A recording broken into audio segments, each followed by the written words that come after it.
కడప జిల్లా ప్రొద్దుటూరు రెవెన్యూ సదస్సులో మంత్రి సవిత పాల్గొన్నారు. మంచి ప్రభుత్వానికి నిదర్శనం ఈ రెవెన్యూ సదస్సులే అని మంత్రి సవిత వ్యాఖ్యానించారు. గ్రామాల్లో భూ సమస్యలకు ఈ సదస్సులతో చెక్ పెడుతున్నామన్నారు. 3 రాజధానుల పేరిట సీమకు మాజీ సీఎం జగన్ తీరని ద్రోహం చేశారని ఆరోపించారు. కూటమి ప్రభుత్వం ఏర్పాటు అయ్యాక సీమలో డ్రోన్ హబ్ ఏర్పాటు చేస్తున్నామన్నారు. సమస్యలు 45 రోజుల్లో పరిష్కారం చేస్తామని కూడా మేము తెలియజేస్తున్నాం. ఈ రెవెన్యూ సదస్సులు రాష్ట్ర వ్యాప్తంగా జరుగుతున్నాయి.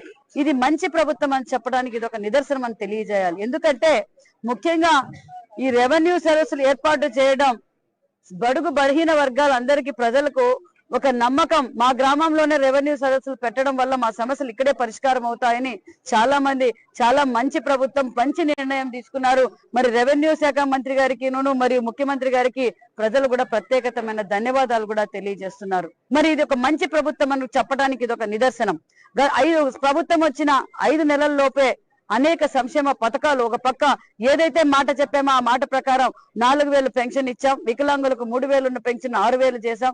100% బెడ్లకు 5000 ఉన్న పెన్షన్ 15000 రూపాయలు చేశాం.